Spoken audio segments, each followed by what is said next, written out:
Hello, this is Odomne, and you're on the YouTube channel of the internet's most notorious ginger man, Thorin. Right, this is going to be another episode of Reflections, and my guest for this one is going to be Peter Dunn, who is currently the head coach of Team Heretics. Right, there's actually loads we could talk about Peter in this interview, but initially we have to get through this whole early portion where the joke is, I don't even know that much about this part of the story, and I know the random fans don't. Like, basically, as far as I know, I think fans sort of know you around like the Splyce going and then mainly Mad Lions period. That's when, like, you're like, so here's the thing, you were actually on my shows before, but I always noticed the difference between, like, you know, when I invite a guest, I mean, the irony is a lot of these people went on to be much bigger figures, but there'd be the people I'd invite on, like, Narrative Wake or Kelsey, and the joke was, even our viewers were like, who is this? Whereas now the difference is you would be a known person if you're invited. Now, that's the difference. So what I want to ask to start out with goes, it is, Peter. Normally, I don't really care about origin stories, but in your case, bearing in mind your first official coaching job listed on all the wikis is in Brazil, I have to ask, how did he get into coaching? Because logically, you're from the UK, you'd think you'd start in like a UK or a small EU team and then be in, like, you know, one of those national leagues, and maybe after that you go to Brazil. How do you go straight to Brazil to start your gig? So actually, it goes all the way back to season 1. So I don't come from a gaming background at all. I am dreadful at computer games. I'm awful at computer games. But I am, like, I guess my only kind of gaming background is I was what we would call like a low-level pro in Magic the Gathering.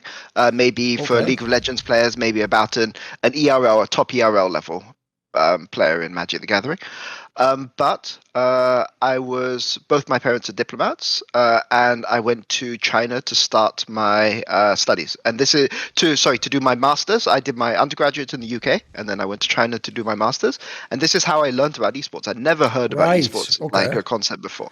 And when I was there, you know, I did a little. Is this why you have an affinity to the LPL then? Because I'd always wondered that. I assumed you just did it because you were an elitist, but you actually just because you were in China. Fair enough, right? Yeah, no, because I was in China, and a lot of the people who were there in season 1, you know, I know them. I wouldn't say we're close friends or anything, but, you know, back in the day, you used to go to tournaments and shopping malls and things like this, and you know, there's a lot of that shared experience. And I mean, I was there doing my master's for 3 years in China, and working a little bit, and then I had a sickness in the family which required me to come back to Europe. And when I was in China, I was studying. This was kind of something you did on the weekend, not even every weekend, you know.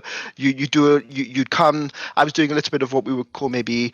Today you call it maybe performance coaching or lifestyle coaching, and a little bit of scouting, you know, whatever needed to be done. But you weren't really getting paid. You get your taxi, you get like your food paid. Like, it wasn't this glamorous thing that we kind of imagine in League of Legends today. And it was just something I did as a hobby. So I came back from China. And I thought, okay, this is an interesting thing that they do in the East. I didn't really think it would grow into much, to be honest, looking back. And this was season 3, season 4.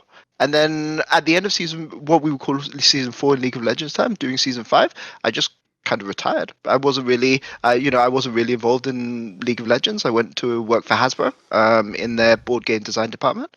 And then one day I got a message from a person called Abaxio, Alexander Heibel. Yes, I've had an interview with him in the past. He's a similar route as well, if people don't know. He's a European guy. Oh, he's actually American, but he came from coaching to famously in Brazil. Yep. And he'd heard about some of my work in China, and he just reached out of nowhere because they were looking for somebody to fill an analyst role. He'd heard of my work through secondary sources, and yeah, he asked me to apply. So, you know, I applied. I wrote like a 33-page. The exercise was like some 33-page. Was a scouting document on a team that I think it was EverQuest. The Korean one, you mean? Yes. Yeah. And I thought, you know, this was a serious thing. I presented like a 33-page fully illustrated document, and then I got the job. And it was funny because 6 months later, I went and had looked through the email where they'd had all the applications, and nobody had done more than a single page. Right. Okay. But I was kind of offered the job. You went overboard. Yeah, I went overboard a bit, and that led to me kind of working in Brazil for 1 year. Originally, it was supposed to be a single year, and then that turned into 2 years. And then after 2 years, I thought, okay, I'll just go back and work in, maybe work in game design, maybe finish my studies. Then I ended up on Splyce, and then kind of things snowballed from there. So it's kind of I guess I don't know if you call it a happy accident, but almost an accident that I ended up in esports in the first place. Obviously, I'm grateful I'm here, but looking back, it's kind of it's it's a bit strange looking back for sure. Being as we're on the topic, I actually will ask about what you just referred to at the end there. The idea that when you did the interview, part of it was like there was homework and you came and you presented something. Because if people don't know, one, in the past, we've also talked about, I mean, I had you on, I think it was a Somebody Insight episode in the past where we talked about the fact that like when you applied for some NA jobs, basically, I think you said it was like EG and maybe one other team even asked for this. The rest just did like a normal interview, sort of like, hi, who are you? Blah, blah, blah, X, Y, and Z. And it was like, you either get the gig or you don't. So what I want to ask about is, I've noticed if anyone follows your Twitter, you clearly do subscribe to the idea that like when you interview someone, it's like an actual like active engaging process, right? It's not just like what have you done and do I like you? You do sort of ask questions and set tasks and stuff. Because if people see when you tweet about the people you don't hire, like you often are able to give all this info about like what type of thinker they are or what sort of things they'd be good at, right? Essentially, where would you frame that up? What's like your personal preference? Do you think you actually can get a lot in an interview of them doing that as opposed to just, looking at what team they were on or asking what they do with your players? And then secondly, is that actually still much of a thing in the industry from your perspective? Do people tend to actually get this? Because to me, it reminds me actually of the difference between, if people don't know, like good universities and rubbish universities, like in the UK, for example. A rubbish university, it really is just like, right, we need a B, and B, Peter. If you get the BBB, you're in, right? You know this. If you go to like Oxford or whatever, the point is everyone's got an A, so they're all, the thing that separates you is doing that interview or doing like, if it's like physics, or make you do a little paper or something. Do you think there's value to that when you're hiring coaches and stuff? For sure. And it also teaches you a lot about how much respect people have for your position. Right. Often when I've interviewed people for coaching staff, this was especially true in North America, but it's also true in Europe, actually, which I find a bit disturbing in our recent job applications for Heretics. Like, you can ask somebody, tell me something about the team that I'm working on. Tell me something about how EG played last year. How would you adapt? And everyone says, "Oh, I watch every single region. I watch every single team." And then you go and push them on it, and they crumble. Like, you can spot bullshit if you've interviewed enough people. Like, you spot it instantly. The kind of question, the kind of things. I was interviewing Korean coaches for EG, and they just hadn't watched a single game of Evil Geniuses play. Like, and I mean, this is one thing that was good about Rigby. Rigby had watched NA LCS because he'd been on Clutch in the past. He knew some of those people, but some of the people that I interviewed from Europe, it was just disrespectful. You haven't watched a single game of LCS. You don't know anything about my team. You don't know anything about my players, and you think you can come in and do a good job. Like, how do you know? How do you know what needs to be fixed? How do you know what your skill set is? How do you know how you fit in this team? So yeah, I mean, I think it's becoming more common now, but back in the day it wasn't. But one of the things as well in this industry, I think there's obviously quite a lot of, let me think about how I'm going to phrase this. A lot of like nepotism, I think is the most polite way I can say it in this industry. So often I've tried to do open applications when looking for new coaching staff. And obviously, the open application process is a 3-interview process. The 2 interviews 3 to 4 interview process. Normally they'll do an hour with our performance coach or some other person, an hour with the GM, and then they'll have like a 2.5 hour interview with me, and then a 1 hour case study interview, which is basically kind of to test their game knowledge. To be honest, to kind of test their game knowledge, test what they've talked about in their CV, and it's always a question about how much research have you done for this job? How much preparation have you done? Because obviously when I've interviewed somebody, I've talked to like 2 or 3 of their ex-players. I've talked to like staff that have worked with them in the past. I've done like an hour's research before every kind of interview. So have you done an hour's research to kind of work for my team or work with the players that I'm working with? And if not, then why are you even applying for this job? So I mean, I think that's kind of the difference. But I don't think most teams did that. And to be honest, this was like you said, this was one of the most disappointing things when I went to North America. People just took me at face value. And to be clear, I'm not somebody who's high elo in League of Legends. I'm dreadful at the game. I just spend all of my time watching. But so many people say, "Oh, I watch every single region. I watch LCK, I watch LPL. I watch every single game." Like, how do you know that? How do you know that I'm not bullshitting you? You have no evidence unless you go and question me in detail. And yeah, EG were the only team that did it. The other orgs that kind of did it were like Brazilian orgs. I guess there was one org that was kind of they didn't hire me in the end, but they didn't interview me in the end. But they would have maybe if there was more time. But obviously the transfer window was going late, and EG made me an offer. So. That's why I ended up on EG. Right. When you did go to Brazil to coach, right, one of the things I actually found quite curious as well is you just won the CBLoL straight out the gate. Like, if people don't know, because like you say about Abaxial, I've known a few people who have coached in Brazil. And one of the things I've always found strange about that region is it seems like the region where the playoffs are really wacky for the outcomes sometimes. Like, the amount of times a team leads like the regular season is like almost undefeated and then they come like third or something. It's crazy. Like, the amount of times, like, one of the teams that barely makes the playoffs wins. So was it hard to win CBLoL? How did you win in your first split? I mean, I'll be honest. The team that I was with, that INTZ team, had a lot of talent. They had really good game fundamentals. I would say one thing about Abaxial as a coach is how well prepared he was. This was the lane swap meta, and I think that INTZ were one of the best lane swap teams in the entire world at the time. I think he studied H2K. I think H2K were the best in the world, like probably H2K era. And then we learned a lot of things faster than most other teams in the world. Even Asian teams, because Asian teams were really late to adapt to lane swap. Yes. And I think that this gave us a huge advantage. I think also the players that were there. I think that INTZ had more of a reputation of being players who underperformed in high pressure situations. So it was really a case of kind of refining their fundamentals and giving them kind of mental shortcuts, because obviously if you're struggling in a game and you're a player that doesn't maybe necessarily perform when you have to make instant snap decisions, you've got to create shortcuts for players, right? So we're in this situation, okay, immediately we know we need to go to this step, and it was kind of putting shortcuts in place, working on their team fighting, and just kind of helping them have self-belief. And I felt this INTZ team was really, really strong. But to be honest, I think that although we didn't win in the second year I was in Brazil, I think was more impressive than the first year, because the first year, Abaxial did such a good job. I mean, he ended up going to TSM afterwards. But the roster that they had in place, there were some players on that team who were fantastic players. Obviously there's a big gap between Brazil and LEC these days.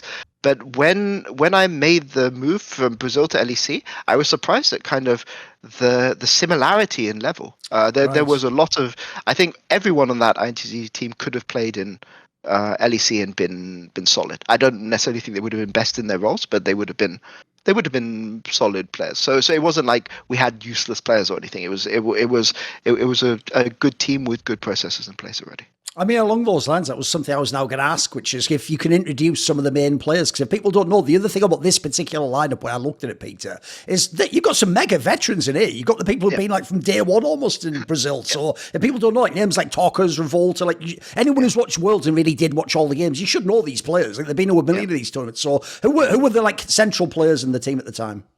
So, I mean, I think that the most famous person on that team is probably Revolta. Back in the day, Riot used to do a series called Legends Rising. And he was on Legends Rising. It was actually the perfect year because he was a huge Clearlove fan, so they had him and Clearlove as like two of the main characters, and they ended up getting in the same group as Worlds, and obviously we had our win against EDG, so it kind of added a bit of drama and spice to it. I think Revolta was the best, was kind of the most famous player on the team. The way I would describe Revolta is if he was born 200 years earlier, he's the kind of guy who you would have followed into battle, thousands of people would have died in, Forgotten Hill so somewhere. He's got mad charisma, then I'm guessing. Mad charisma, like one of the most charismatic people I know. Just he would step into the room and this is a guy that made you want to believe, and he would dream and he would make you come along with him at the same time. I'd say obviously I would say that the best person on that team was probably the support Jockster. I think he had a lot of, he was very smart with his roamings, he was very good at playing around fog, he was very good at setting up team fights, And basically, the way that the team functioned was a very, very jungle-centric style. You had Tokas, who would basically play purely for mid-priority. He would sacrifice his own farm, and you would have Mikau, who is the AD carry. He would play a lot of weak-side AD carry. And then the support, Jockster and Tokas, who was playing his low-resource mid laner, would roam and play for the jungle, with the intention of forcing out enemy jungle. And then Yang, who was the best 1v1 laner, probably in all of the emerging regions, would take advantage of this 1v1, or he would get advantages, or Revolta would transfer his advantages into Yang, and Yang would kind of carry the game from there. So it was a team that functioned very well as five. They did come together and play together later, but I think at the start, when these guys came together, I think they came together, they were already there before, that they'd already played together in 2015, although only for the first split in 2015. But when they played together before, they were kind of all younger players. I think people were happier to sacrifice their kind of position in the team, sacrifice their reputation, I guess, to play for how the team wanted to play. But obviously after that happened, Tokas went to Red Kennedys. He was sacrificing a lot. Like he was really a strong mechanical player, but he was basically sacrificing for jungle and top. And when he was on Red Kennedys, he was like the dominant voice, and they won a title with him as kind of the star player of the team, and the team was built around him. So when the team came together a few years later, it didn't function in quite the same way, because people weren't the internal relationship dynamic that allowed that team to function, I think didn't really work anymore. But as a group of people, they were great. I mean, they would work hard. We shared almost a Korean style gaming house, four people sharing a single room, bunk beds there, including for coaches, 4 players in one room, 1 player, 2 coaches, and a manager in another room, 2 sets of 2 bunk beds. Not the most glamorous, but rewarding. Seeing how esports kind of developed, and when a lot of money came in with franchising, we kind of lost a lot of that. And yeah, I'd say with some of my happiest memories, it wasn't a comfortable life in Brazil. I can tell you that. It was really... No, but it sounds like what you're saying is, a lot of people will share this story, Peter. Like, for example, spoiler, if I'm talking about like CSGO events, we actually don't all talk when we reminisce about like the events where all the money was there, we were on TV and stuff. We all talk about the rubbish ones, like dream hacks and stuff like you'll talk. In a way, it does bond you having rubbish experiences or rather like essentially poor experiences, right? Where you sort of have to get together and find a way to get through the night, as it were, Yeah, for sure. Things like, there's a thunderstorm going, which means there's a high chance your power is going to be cut. So, the thunderstorm starts coming, so everyone's rushing around, turning off all the switches on for the PC so that you don't get power surge and this kind of thing. It was a fantastic. But definitely that kind of thing in Brazil. Obviously, things have changed a bit for the better now, but yeah, exactly that kind of team environment.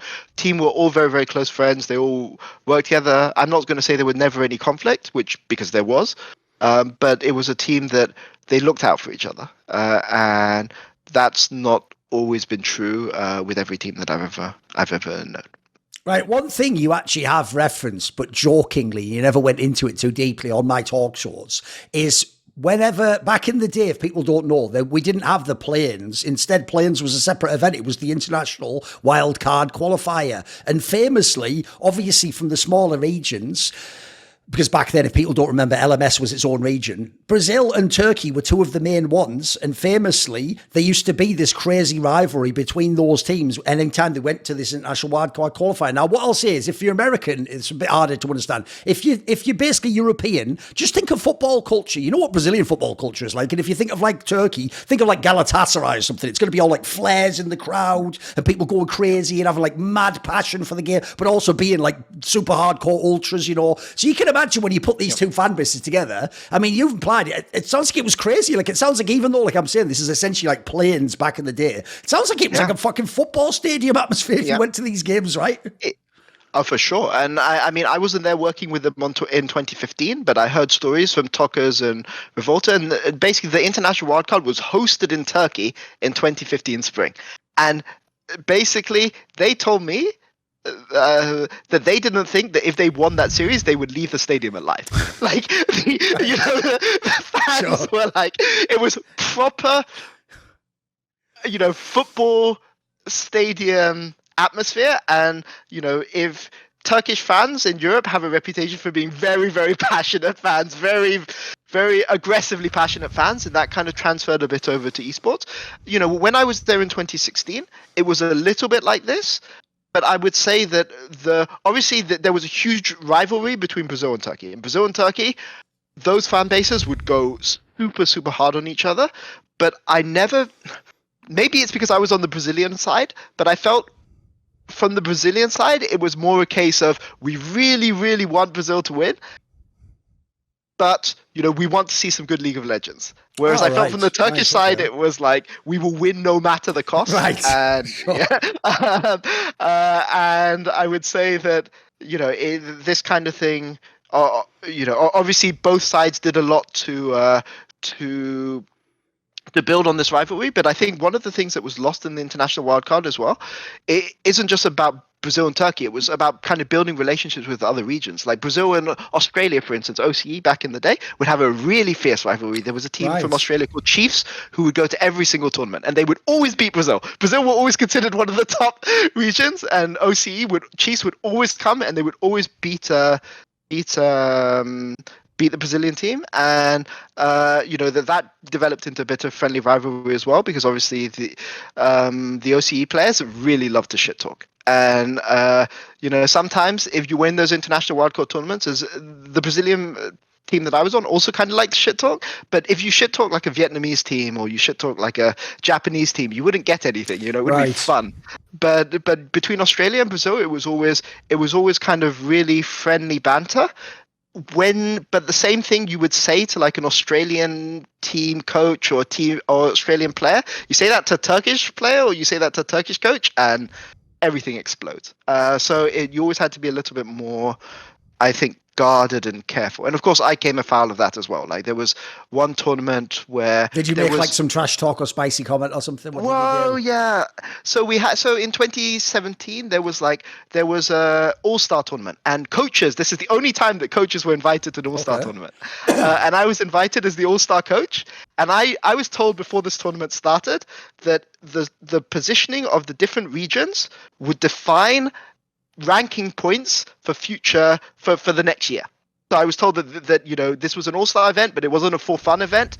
It would have ranking points and seeding potential, right? So the Brazilian team, we came in with like a very mindset of we have to win for our region because otherwise it's going to affect our ranking points. And basically, there was one day where all the teams got to go to Disneyland, and we booked scrims with Turkey for that evening. With the intention of, we'll come back from Disneyland early, we'll play. I think it was the day before our game, and basically the Turkish team cancelled on us to stay late at Disneyland. And I called them out for it on Twitter, and I got blasted for it, obviously because I was a Brazilian coach. But in the end, I'd just been given bad information, and it was just a for fun tournament. It's even worse. Yeah. So it was all for nothing. We were told, yeah, exactly. It was all for nothing. But yeah, there was definitely some amount of rivalry there, and I kind of miss that.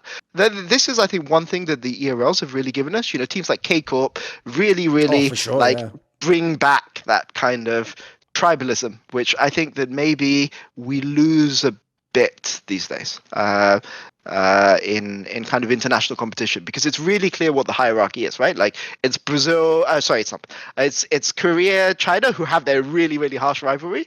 Then it's like Europe, and then North America. Obviously, North America did better at Worlds this year, but it's always felt a bit as a European coach, like if you go too hard on North America, you're like punching down on them. So it's not really like a fierce rival. So I kind of miss that a little bit, because Brazil and Turkey were neck and neck, like every single time. It was always 3-2 series. It would always define one team got to go to Worlds or one team got to go to MSI, and like it was always a huge deal. So I miss that a lot, and I think I think I like how League of Legends is in Brazil. They're very passionate about the game. They really get into things in a lot more. It's a lot more personal. It's maybe not conventional esports, but I love it when you make an outplay and then somebody then you stand up and you go and shit talk the other team in the middle of a game, whilst you're recording to base or something like this. It's not like it's more engaging, I would say. Being as there is actually a world, potentially, it's been rumoured so many times now, if you don't know, like it's being hinted this might happen. It's possible in the future they might just merge the Americas region. Maybe CBLoL will be part of LCS. Like, there's actually one of the potential sort of solutions people have come up with, right? So if that were to happen, Peter, I actually think in League in general, people haven't experienced too much beyond like these examples we're talking about. They haven't actually experienced Brazilian fans in the same way as they have in games like CSGO and Valorant, where they're huge and they had some of the best teams. So what I would ask you is this. I actually have a very serious question to ask, which goes like this. How would you explain what Brazilian people are like to people who've never been, Peter? Because the problem goes like this. People are going to think, right, that because I'm Thorin, I'm going to hate on them now and say they're all idiots, right? But here's what's interesting, Peter, is I've obviously taken the brunt of a lot of anonymous online Brazilian fans who've been very rude and said they'll kill me and all that. But the reason I always ask this question of people from Brazil is because the actual Brazilians I know in esports, though, like some of the coaches and players who are friends of, they're actually, I'd say the opposite, dude. They're actually incredibly warm people. Like, I would actually say, even when they just know you a little bit, they really they kind of do embrace you. They take you into their heart, and they can be very genuine people. So, I kind of find it a bit confusing because it's a bit like the sort of young person's public behavior is a bit different from what the legit old people like. So how would you explain your experience in this regard? Like, were people kind to you? Were people harsh in some ways? What was it like? So, I'd always I think the way to kind of understand it from Brazil is I think that Brazilian fans care that you respect them, right? That they don't like to feel disrespected. They don't like to feel that people are coming in with preconceptions, especially negative preconceptions. And they like it from my point of view. It's they like it when you feel that you care about their region and you care about their interests and you care about their concerns, or at least they perceive you to, and once they feel, because obviously there's a lot of people in the past who have pretended to be interested in Brazil because you get clicks or you get you get impressions or things like this, right? So they've been burned. I think a lot of the Brazilian fan base has been burnt many times in the past with people like this. So my impression is if they feel that you have a genuine interest in their region, they will be very, very warm and very forthcoming. And obviously there's like a friendly rivalry there. But I mean, obviously one of the most popular foreigners in Brazil is Emily Rand. And why is Emily Rand? Okay. And why is Emily Rand so popular in Brazil? It's because back in the day when nobody else followed Brazil, except maybe some people like Shakeras and things like this, she wrote articles. She wrote articles about people like Tokas, about people like BRTT. She went and interviewed the people that nobody else seemed to care about. And as a result, she has a lot of fans in that region because of. I guess it's with the humility coming in to feel that this region has something to teach you, has an interesting story to tell, which you're going to go and tell. So from my perspective, obviously I came into Brazil with a similar mindset like this. I didn't, esports. To me, I was still surprised. I was still surprised back in the day that esports was still a thing. So, I didn't come in with these ideas that, I'm going to change esports or, I'm going to bring all these ideas from the outside. It was a case of this is an industry. I need to learn about it. I need to learn, this is a country that I've never worked in. I had Brazilian friends back from when I was playing Magic. One of my closest friends from back when I was a pro Magic player was Brazilian, and he told me all these fantastic stories about Brazil. So I'd always wanted to go and live there and maybe work there one day. So this was my opportunity, and I came in with the mindset of, okay, what is esports in Brazil? What is it? What is life like in Brazil? And I just listened, and I think that's why I managed to learn so much when I was in Brazil. That's what I would say about that. Right, let's do it then. As you referenced earlier, if people don't know, Peter, I did reference this on the last Summoning Insight we did. Peter actually his team was responsible for one of actually the all-time great Worlds upsets. It's just the problem is, because it was a group stage game, people forget it. Like, as I said on Summoning Insight, dude, every kid knows the story that Kaboom beat Alliance. But I don't think that many people are actually aware that INTZ beat EDG, as in the actual reigning champions of the Chinese LPL at the time. Like, not some bomb team, like a real by the way, with Deft and like those players, like some pretty good players. So give me the story of this win then, because I actually feel like this is one of the ones that just hasn't been, considering, like I say, the scale of it. Like, that's like a minnow beating a giant at that point in time. It's ridiculous. This is in season 6 as well, so it's not like it's the early days or something. This is when LPL's fully established, a very strong region. How did this result happen? So, I mean, I think it was a little bit because EDG underestimated us. But to be honest, I felt INTZ that year were actually a really strong team. We were doing really, really well in scrims. We scrimmed some Chinese teams. We scrimmed Korean teams. We were doing well against European teams and NA teams in scrims. We scrimmed ANX, who were the team that made the quarterfinals that year, right. And we went 28-1 into scrims against ANX. Like, they won literally one game in scrims against us in 29 scrims. So did it seem even weirder to you that, like, they're going on stage beating like Rocks, Tigers and G2 and you're just murking them in scrims all the time? That's ridiculous. And obviously, like, I don't want to diminish H2K's achievement for getting to the semifinals, but obviously H2K got them in the quarterfinals that year. Yes. But their support, Liquid, I think his name was, right? Yes. He actually lost his voice between the group stage and the quarterfinals. Okay. So the team that you saw in the quarterfinals that lost 3-0 against H2K, they didn't have their main shot caller because he couldn't speak. Right. But yeah, I couldn't believe what I was seeing when they were beating all of these top teams. We just couldn't believe it. But you know, to me, when I look back at that Worlds, I don't see the EDG thing as a success. I see the tournament as being a failure because we started 1-0 in that tournament. And then we had a group. We had quite a soft group, I'll be honest. We had HQ, who nobody thought was any good that year. We had EGG, who I think we'd studied more closer than any team in the entire world, because obviously I'd followed all the LPL teams, and Revolta was the biggest Clear Love fan in the entire world, besides maybe for Skuru. Basically, yeah, we knew that team really well, and H2K were a team that we'd been on a European boot camp and we'd scrimmed them so many times, and we had like a 45% win rate against. So it was a team that maybe you'd have expected to go 1-1 against. Right. And basically, what happened in the series, in the game itself, is we spotted some ways that we could attack kind of Clear Love's early game pathing. They had a top laner called Mouse, who was a very streaky player. He was a player that he would either get a really large lead, or you could just like put him into the ground. And we basically made our game plan around drafting, just the typical INTZ style: play for mid priority, play to attack enemy jungler, and use that to get an advantage top. And we snowballed the game through jungle top. We played some good macro. The game we basically never gave them kind of a look into the game. We were able to get a win. But you know, one of the tragedies to me is, you know, we brought in Broken Shard, who was a coach. I don't think he's in the scene anymore, for that tournament, as a kind of an outside consultant. And you know, after that win,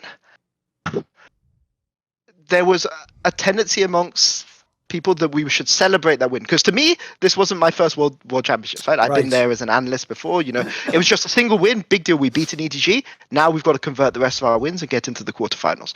But obviously, when you beat an EDG, who were considered one of the top 3 favorites for Worlds that year, everyone is interested in your team, right? The Chinese media are interested in your team. You know, the Legends Rising people are there. You know, the pressure ramps up like hugely, and I don't think we were prepared kind of for that amount of pressure. And I think that the team kind of underperformed after that game, and it's probably the biggest regret of my career that we went 1-5. And even, you know, lots of people in Brazil consider that as one of the biggest victories of Brazil, but I can't even watch a replay of that game anymore, because it just brings back such a negative memory. You just think, what if, for the rest of the tournament, right? Yeah, I'm just like, after we won that game, we went out to celebrate. And I remember I was just sitting there thinking, you guys cannot do this. Like, I was talking to the other coaching staff that were there. You guys cannot do this. It's just a single game. It doesn't matter. We've got to go and prepare for our next game tomorrow. And then when they went out, I basically refused to go out with them. And I didn't even remember this story until later. One of the casters on the Brazilian broadcast was somebody called Malau, and he came and he said, you know, that he arrived back from the studio or whatever at 2 a.m. in the morning, and I was there in the hotel lobby, you know, and he came to me and he said, "What are you doing?" And I said, "Oh, I'm prepping for HQ or H2K tomorrow." And he was like, he never even considered, you know, after such a big win, he was like, "Why aren't you out celebrating?" Yes. You know, there's such, and I was just like, it's just a single game. And I'd completely forgotten about it, but he said that's where, like, he'd heard about me before, but that was kind of where he actually gained respect for me, I guess. Right. So I guess that's kind of what I would say about that tournament. But, you know, that was one of those tournaments where INTZ were a team where we were getting Korean and Chinese teams coming to us asking us for scrims, especially after the EDG win. But even before we played EDG, we scrimmed versus RNG, and the first game, we were playing. We had a Sivir Trundle lane into Caitlyn, and obviously this is prime Uzi, right? Like at his very, very best, and we just multiple solo killed them 2v2 in lane in that game, and then in the first game of the block. Then the second game of the block was like a close game. I think we managed to creep it out, but basically it was a 2v2. And then in the third game, they were really, like, Uzi was mad in that third game. Like, he just picked Ezreal. He was just like try-harding for his life. There was one game where we were fighting where all of his teammates were going 0-2, 0-3 in all of the other lanes. And then he was like literally 1v5, and we had 5 skill shot champions. And he literally would just run at us and dodge like 4 skill shots in a way. But he wasn't like this in the first 2 games, but he was so mad in that third game. It's like Super Saiyan Lord or whatever, right? Okay. Exactly. He was, and his team was like running him down, and he was so mad. But after that game, like, RNG would just, whenever we had a scrim block, they would just scrim us. And obviously, like, I don't know if that's because because we beat EDG, so they got more respect for us, or for other reasons. But definitely, I remember that scrim block because I have very rarely seen like Uzi very, very clearly mad, and he was, and when this guy was on peak form, there was literally nothing. Like, we just couldn't. Like, you just, game's over. There's nothing you can do, right? So that Worlds had a lot of things. You know, we scrimmed Samsung. I think Samsung won. 2016 was the year Samsung won. No, it was the next year they won. This is the last SKT one where it was the 5 games. Okay. So, but we scrimmed them, and we had, I think we went 2-2 in scrims against them, and you know, we had some good times. Yeah, but I think the thing I remember most from that Worlds is we were the Brazilian team, so we weren't in any of the the groups where we would get where we could get access to scrims. So, you know, what it was, you know, we would go to doors, and I would knock on the door and, you know, beg for scrims, going door to door. Obviously, we knew I knew people from RNG before World, so we had them in advance.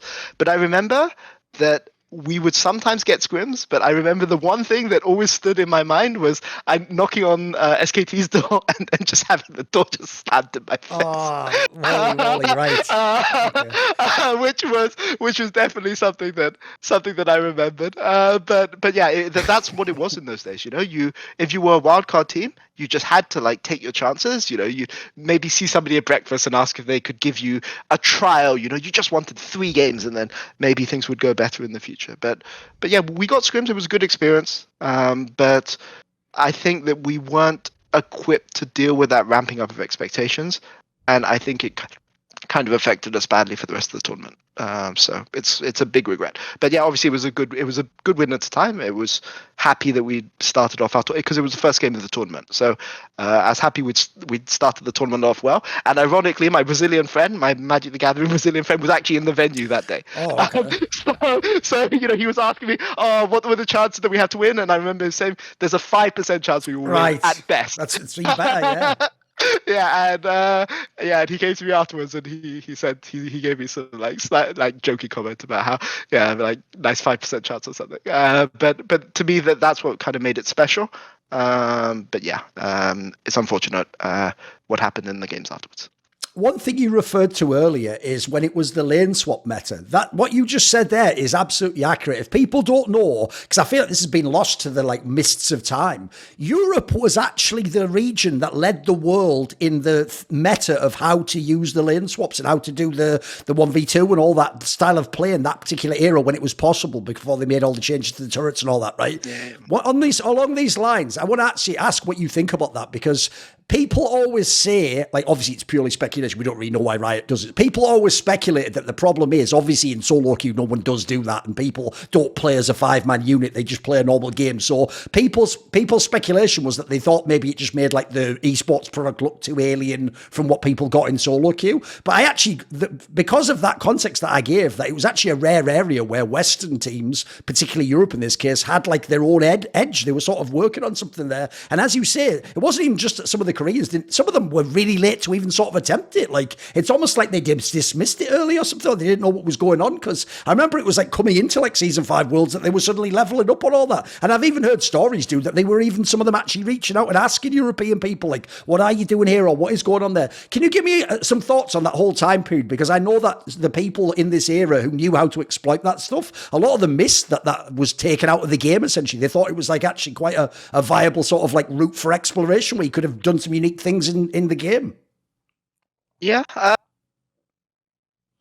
I mean, what I would say, so firstly, I think it's worth talking about what the different options were, right? So when you were in a lane swap meta, obviously you were playing 2v1, but the way that the meta started was it would be 2v1 to attack the enemy top laner, and then top laners just stopped laning at all. They would just go and play with the jungler, and then your jungle top would play as kind of like a duo jungle, and then you would have a 2v0 lane on both sides, right? So I think that this is one thing that I think gets overlooked a little bit in how, in kind of, because I think people would say kind of 2016 to 2020 is kind of the best period Europe has had in League of Legends history. And I think that the reason why Europe was so successful in that era is how they were willing to innovate on the basic fundamentals of what was understood to be the correct way to play the game. You even look at G2 2019, how some of the picks they were picking in bot lane, some of the ways that they were playing pick comps and things like this. But to go back to 2016, this was something that, it was a way that you could find to pick yourself, to pick scaling, to get more scaling into your comp, or to pick more utility. But I think the main point I would say for what made lane swap meta so good from the coaching side is you could see which teams were well coached and well trained and well rehearsed, because auto-attacking 1 minion one time too many could mean that your wave crashed too early, and then that would allow the enemy top laner to TP back in like. If people don't know, as far as I know, Peter, correct me if I'm wrong, the issue is, like you say, this isn't something that like people just freestyle what they do. You actually have to have it almost like scripted what you're going to do at the beginning of the game, and that's why you're also looking like for the hint on what the enemy is, where he is on the map. Like, like you're saying, it's not something you just free for all, right? You got to really know it and all be on the same page, right? Yeah. Yeah, and there were very correct ways for how you would react to each potential thing your opponent did, right? Like if your opponent decided to bounce third wave or your opponent decided to bounce fourth wave, you had to respond in a very certain way. It's like flowchart thinking if people don't know. Yes. Exactly, right? And I think that, you got to see a lot which teams, like if you didn't understand, you could just go 1k gold down for nothing, right? Like, and your top laner could be it could be 2 levels behind. Like you could be in situations where one top laner was level 3 and the other one was level 1 at the point where both mid laners were level 5, right? So both of them are getting destroyed, but then you have a level 3 versus a level 1 top laner, and then you would try to match your level 3 into your level 1, so they're both kind of playing like, babies first, getting into lane situation, and then one would snowball massively out of control, right? So you would catch up the XP that you'd lost early. But I think that it's the reason why.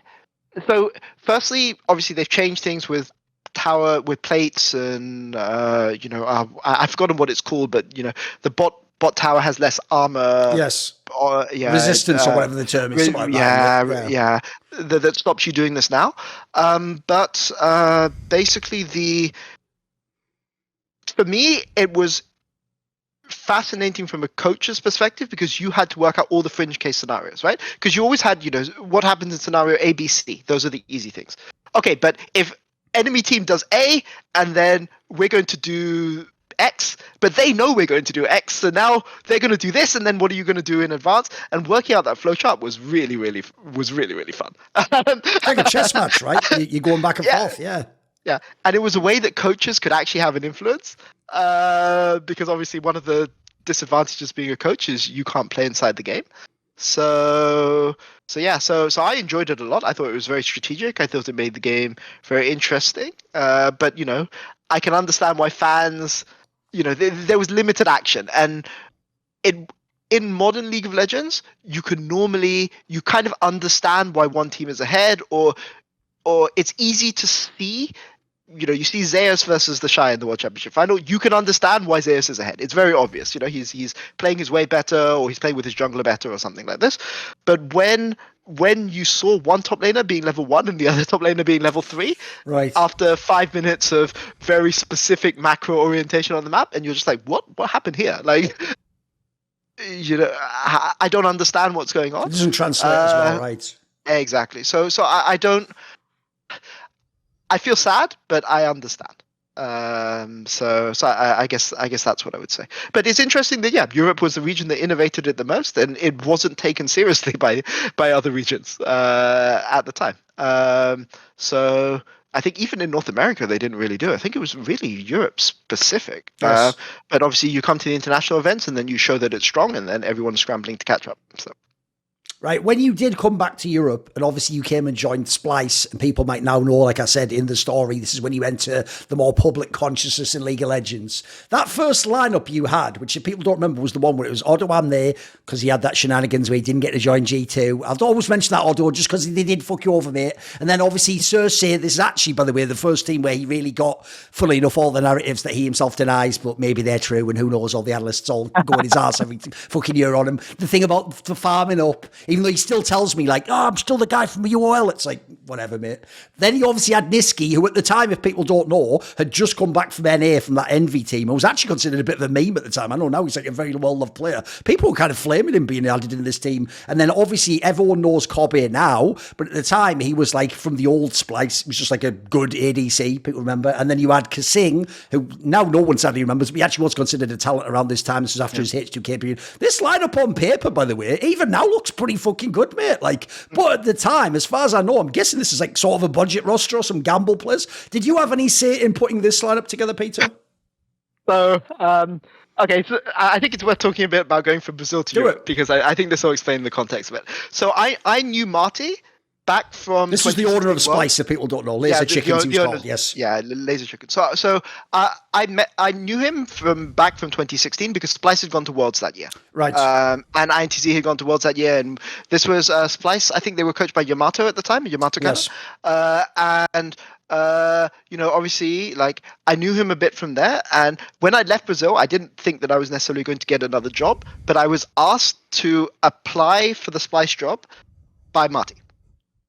And the funny thing about this situation is that so Marty wasn't involved in the roster building, but the general manager that they have, who did my interview, interviewed me as if the roster was going to be Wanda, Trashy, Senkooks, Kobe, Mickey. The lineup from last year, right? Yes. Yeah, the previous roster. Okay, and I said to him, can I go and speak to the players? Because I kind of want to know what they're like. I kind of want to know what their personalities. It was like, that would be completely inappropriate. This is going to be your roster. It would be really, you don't work for us yet. Okay, but yeah, this is the roster. This is the project. It's going to be a really, really great project.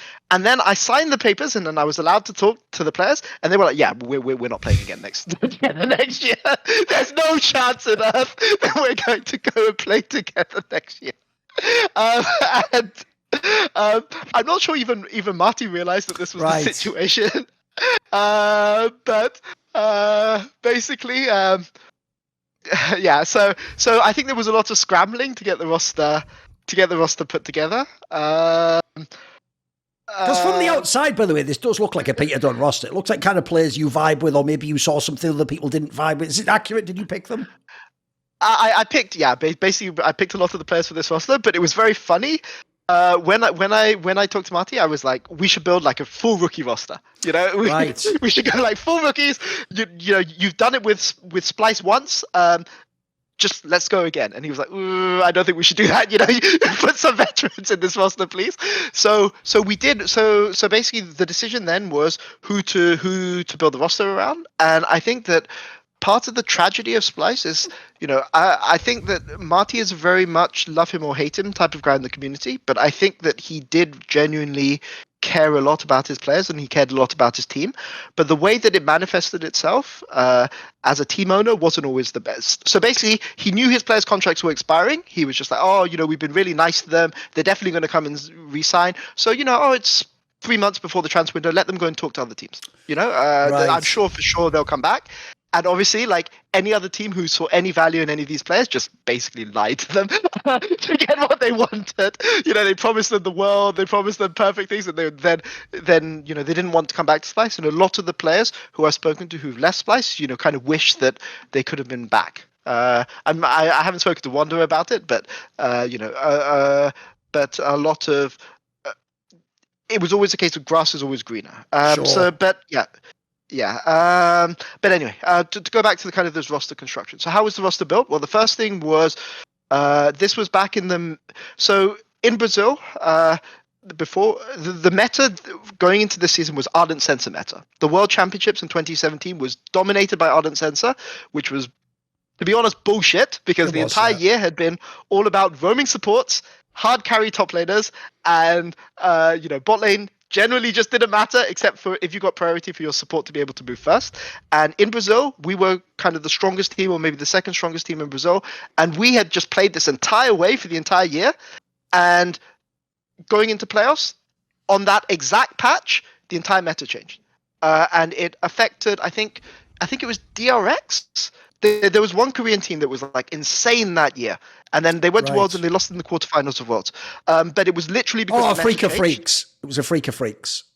Was it Freaka? Yeah. I can't remember, but they definitely they lost in the quarterfinals, but it was literally because the meta had changed into just double relic shield bot lane. The only thing that matters is which support gets the Ardent Sensor first, and so we built that. The team was built with that in mind, and obviously the meta completely changed halfway through the year. But basically, what we had to think of, is who's the best team fight AD carry in the league, right? And there's lots of different AD carries who have different strengths and weaknesses, but basically, in my opinion, I know Kobe went on one of your shows, I think it was Summoning Insight, and this was when he got first team All Pro, and you questioned him, and he was really, really humble about it. Yeah. But I after he was on the show, I remember going to him and I was going, why didn't you just say that you were the best team fighting AD carry? Because you were the best team fighting. And he was very humble. But I mean, basically, the two best team fighting AD carries in the league in that year were Kobe and Reckless. Sure. And obviously, Reckless was never going to be leaving Fnatic. So the case was, okay, we go Kobe. We want to have a really good range support player because the meta is all about Ardent Sensor. This is the way that the game is going to be played.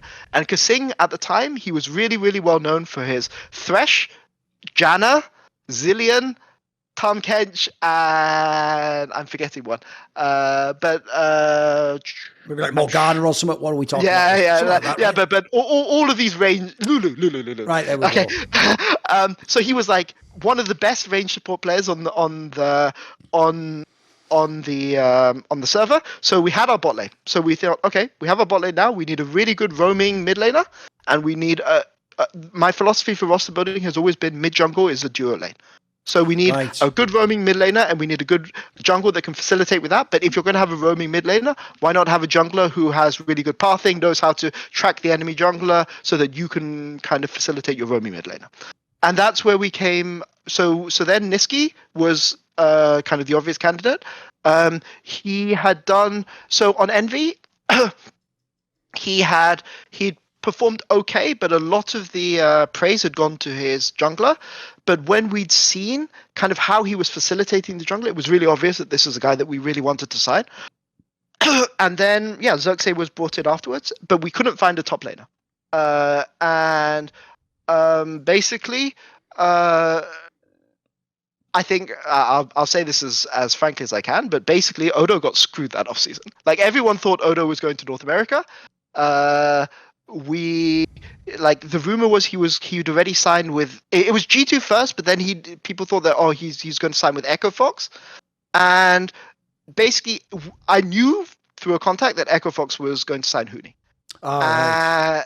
And basically, I remember having a conversation with Odo, telling him they're going to sign Huni, they're just stringing you along, right? But he kept at it for 2 weeks, because I think he was really, really keen to go to North America at the time. Because I mean, back in the day, that would just mean you were set for life, right? Like if you went to North America.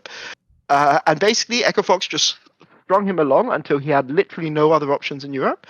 And then we needed a top laner, so we ended up signing Odo. But we were looking at other options like Kikis back in the time, or like there was a whole lot of top laners that we wanted to sign. But basically, obviously, when we signed Odo, then I think that made people sit up and take our roster, take it a lot more serious. But it was very clear how this roster wanted to play, even leaving aside Odo. It was a case of mid jungle, transferring pressure into bot, then setting up the game for Kobe to carry late game and supplementing him with range supports. And back in the day, we would go red side whenever we possibly could, because that would allow us to safely pick a Jano or something like this, last pick for Kissing. And the team did okay. We got third place in Spring Split, but then obviously in summer they completely changed the meta. They did it. So I felt really, really frustrated because in 2017, I felt that I'd been cheated out of Worlds by how Riot had changed the meta. Like we'd been super successful for the entire year. We thought, okay, we're going to really, really do well. We're going to go to Worlds. It's going to be redemption for last year on INTZ. And they pulled the rug out from under us. And then between spring and summer in 2018, the exact same thing happened. And Mage's bot lane became the most played thing in the world. And obviously, you can't play a Mage bot lane with a range support, because that's just like who you're buffing with your range support. And it meant that every effort we made to play into bot lane no longer became viable, because mages can just clear the wave really easily. And I mean, to Kobe's credit, he picked up a lot of mages. He learned Veigar, he learned Syndra. He actually has really good mages as a result of this, but we were caught completely off guard. And I'll be honest, this was my failure as a coach as well, because I couldn't believe that Riot would do this twice in less than a year. I couldn't believe that they would fundamentally change the game. And obviously, I learnt League of Legends in China. So to me, when I saw Ardent Sensor meta, I was like, okay, I wish we'd known this from the start.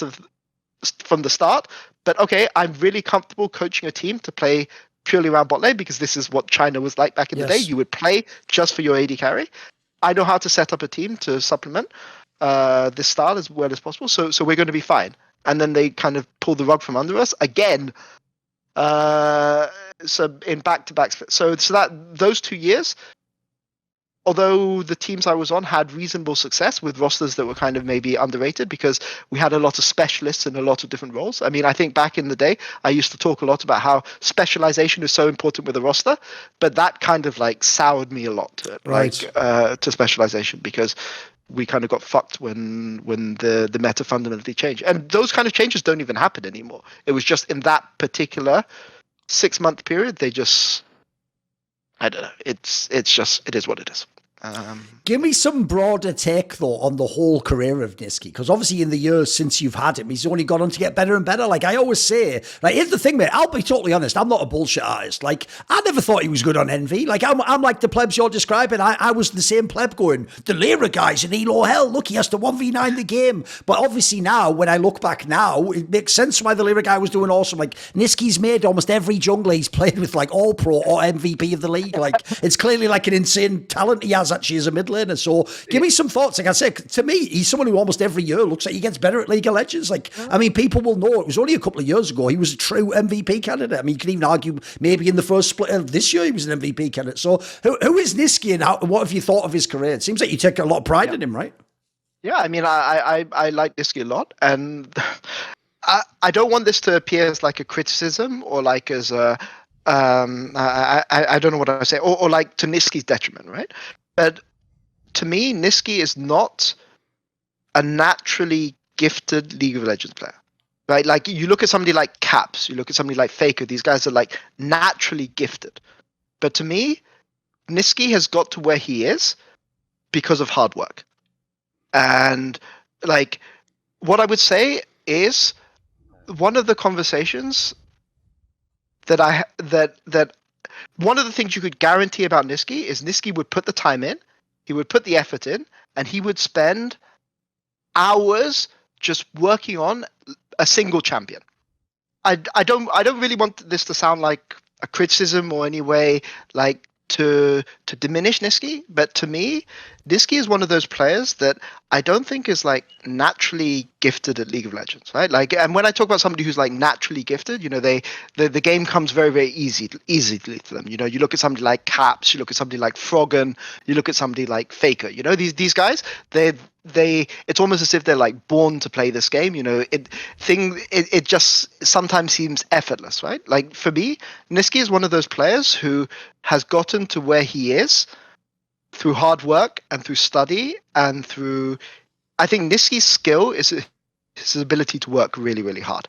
And I think this is, one of the reasons why he's been such a good good mid laner to play with jungler. Because he's somebody who he will like watch VODs and VODs and VODs and VODs of the game. He'll like, you know, he's not going to try to out mechanic you. He's going to try to outthink you. He's going to try to out-understand you. And, you know, maybe Caps can play 30 champions, right? At like an 8 out of 10 level. But Nisqy is going to make sure he can play 4 to like, let's say 6 champions at a 10 out of 10 level. And he's not going to try to match you and match your 35 champions that you can play at like an 8 out of 10. But on the champions that he's going to work hard on, he's going to make sure that he plays them perfectly. And he's the kind of guy who he will go into solo queue and he will play like 30 games of Gragas mid or like Karma mid or like some other champion that people would find mind-numbingly boring to play. And he's just going to make sure that he has that advantage of you. Okay, the edge he will have on you is that he's going to outwork you and he's going to understand jungle better than you. He's going to understand mid lane roaming better than you. And I think that I think that basically people in League of Legends, fans of League of Legends tend to just look at the, you know, the individual outplay, you know, when one person like out reaction somebody else and they do a flashy thing. But that's never what Nisqy is going to do, right? Like the way that Nisqy beat you is he like beat you by 1,000 cuts, you know, 1,000 like tiny slices where his jungler gets an extra jungle camp on this clear, or like because he fogged bot in a certain time window, your AD carry lost 4 minions because they had to back off because they were worried about a dive that was never going to come. And this, I think, is what is misunderstood about Nisqy, right? So people tend to underrate him because of this, but all of these tiny advantages, if you are a proactive jungler, you're going to crush the enemy jungler, right? If he gives you like a 1 camp lead at like 3 minutes or like a 3 camp lead at 6 minutes, the game is over, right? Like if you're a really strong jungler. And I mean, what I would say is that, yeah, I would say that this is kind of how fans, I think, misunderstand Nisqy. Because he's like kind of the ultimate facilitator mid, and I would say that. So obviously this year's been a bit of a rough year because obviously, you know, the Spanish and the French fan bases have been going off about, you know, there was a situation at MSI where Nisqy appeared like to be laughing after a game where Enoy was really grumpy, right? But the way that I would describe kind of Nisqy is he does that thing inside the game, but outside of the game, he is that guy who you've just had a miserable day, or like his emotional intelligence is really high. Like he will like if he sees that you're going through a rough patch, he will recognize it immediately. He'll like he'll like hype up your play, right? Like he sees you're feeling miserable today, then you do like some really minor outplay that any diamond player could do, right? And he'll be like, "Holy shit, you're smurfing today, Oda," right. or like, "Oh my god, why do I have such an insane juggler on my team?" Or like, you know, things like this. And he'll find a way to like make everyone happy and make everyone laugh and make everyone like really joyful. And I think like his family is he has a good upbringing around him. It's almost he's almost too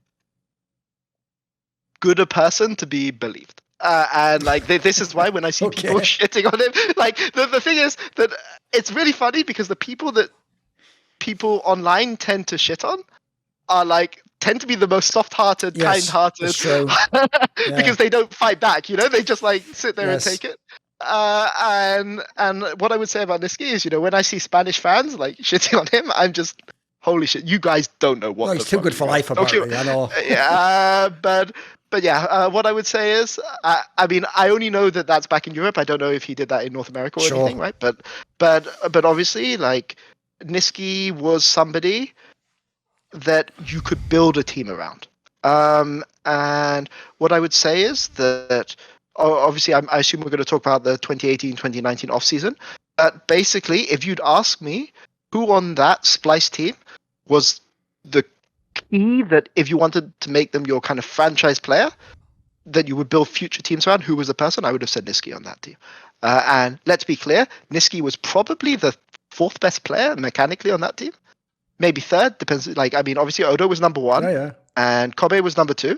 And then like Xerxes and Nisqy, you can put them in either order, but it's because of everything he offered inside of the game and outside of the game. Like he would be the type of guy who you would come into scrims and he would be like, "Oh, did you see this? Did you see this thing that happened in LPL yesterday?" Or, "Oh, I was watching this." I don't know, French, I like you league or something, or he would always bring new ideas to the table, and you would never need to give him homework to do. Obviously, he'd appreciate it when you coach him and when you give him feedback, but he was very easy to coach, very good for team and morale, very good, very positive human being, and would sacrifice his own play to make his teammates look good. And yeah, I don't think it's any coincidence that 1, 2, 3, 4, 5 junglers he played with have become, and you know, either first team All Pro or MVP. 4, I think 4 maybe. Xerxes, Eluria, Blabber, Lyra. Yeah, 4. there you go. And he gets very, very little recognition himself. And to be fair, he also was on the team where Whipple was a role swap, and all the credit just went to Whipple for that. True. Like he also went to Worlds with him and a fans. No, he's had an insane record with his junglers, mate. Just as a quick aside, I want to just contrast this for people who don't know. But the reason why you're emphasising that he like goes and does his own homework and studies the games, and he'll bring info. It's not like you're telling him go watch that ERL. He comes and brings it to you. It's because actually that's extremely rare for pros. Like a lot of pros, like. Even when they say, like, you know, on my shows, when they come on and they say they watch LCK, they mean on a second monitor, guys, while they're playing the game or watching anime or something. Like, it's actually quite rare that pros do homework like this. Is almost like what a coach does, like you're saying. Yeah. No, for sure. And like the only pro that I've worked with who's put in this much time is probably Impact. Right. And, you know, and that's, you know, I've been coaching for 11 years and like for full-time coaching for 7, and like there's never been a guy like this who studies as much as he does. So yeah, so I that's what I would say about Nisqy. And you know, I think he's signed for SK Gaming next year, but they've chosen to pair him with a supportive jungler, which is the most like. Okay, I'm sure SK. If any SK people are here, I'd be very interested to hear this. But they paired him with like they're gonna have a supportive mid lane and a supportive jungler next. You know what? I'll segue this because this is a perfect setup to a question I did want to ask you about, which is here's what's funny, Peter, is over in my native game, Counter-Strike, there's an endless debate that never stops, right? Which is people have this whole discussion of like, do roles in Counter-Strike even exist? Like, should there be a player you call like a support player, for example? Is that the guy who falls the flashes? Is that the guy who like goes in for? No one really knows, right? And there's this. The reason I say it's an endless debate is because a lot of it, as you can imagine, is just semantics of like, well, what do you mean by position and role, and you know, like so. What I often say, for example, is I just to the people who are non-believers, Peter, they don't believe there are roles. Some of them, right? The problem they have is they go too far the other way. They just say essentially in Counter-Strike, like you just get 5 good players, and good players can play any role, and you just figure out the roles. Like, which by the way, you can imagine is about the most reductive way you describe like building a team you can ever imagine. Like what they've just said there really is like one of those old memes of like,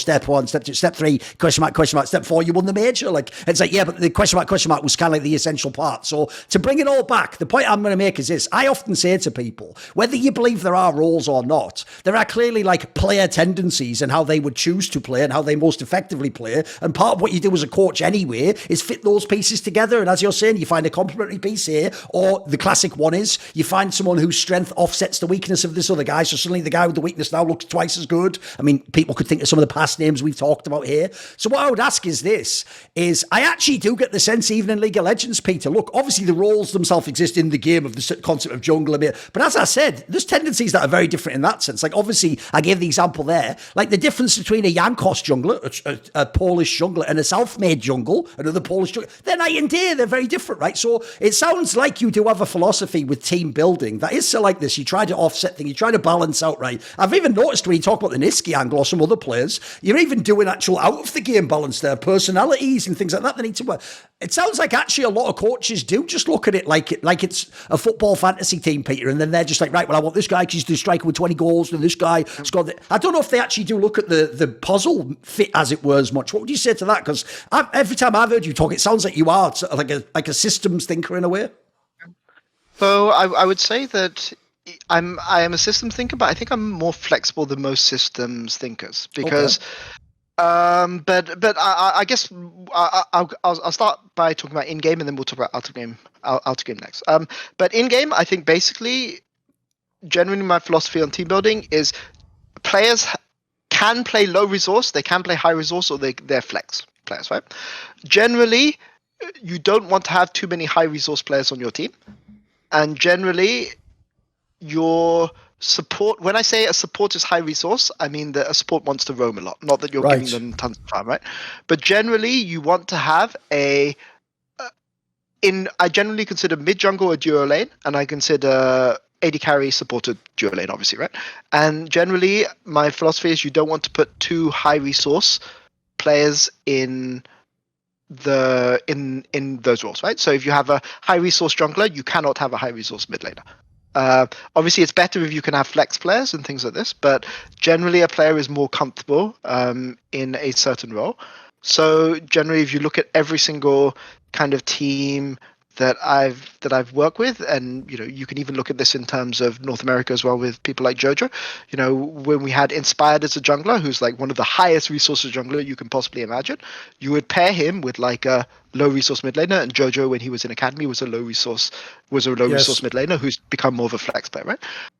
So to me that's just my general philosophy about the game, because the problem with high resource players is having lots of high resource players on your team slows the game down in the mid game, because generally those people will want to get their farm and they want to create situations where they themselves can carry. And I think, because we talked about INTZ before, the thing that made the Brazilian INTZ, the 2016 INTZ, so good is that every single player on that team was basically a low resource, had the ability to play low resource, except Revolta, right? So I would say that I would say is the general. Obviously it's more complicated than that, but for in game, that's I think the type of that. The other thing I would say is out of the game, I think generally all coaches fit on a spectrum where they will sacrifice an amount of in-game performance for culture fit. And culture, it's very easy to meme culture because all like we all have a great culture, but what culture means is how do you resolve disputes in your team? How much like ribbing of your teammates? Is it okay for you to go on Twitter and go and say my teammate was shit today and I carried the game, and they will understand that that's a joke and they're not going to be upset about it, or or what drives your team? And I've been witness to teams where every single person on the team fucking hates each other.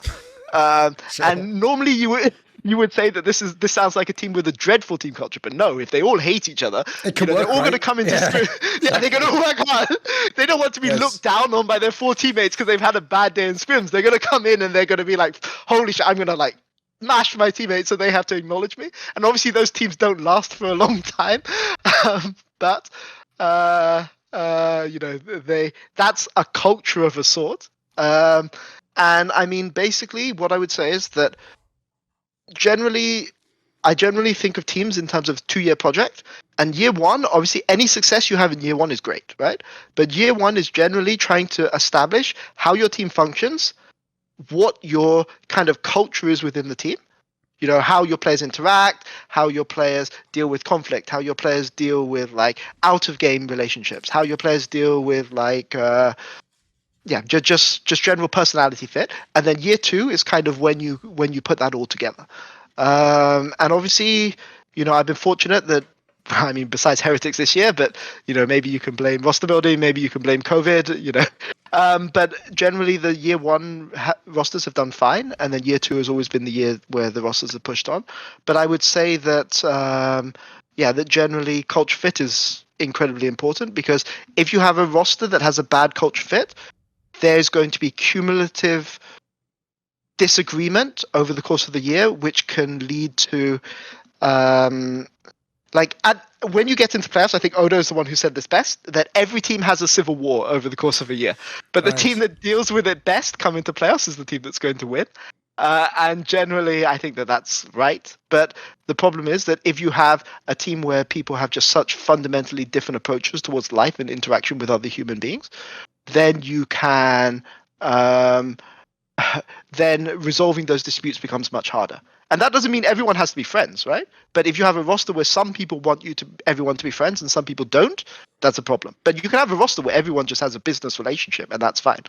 Or obviously it's better if everyone has good personal relationships, right? But it's just you understand the rules of engagement. And yeah, I think that I'm not quite as far. I think Mac is kind of the most extreme on that spectrum, where he will sacrifice a lot to get that. But I would say that what would the spectrum be? I would say like Young Buck would kind of be on the one extreme, which is where he just wants the best mechanical players he can possibly get.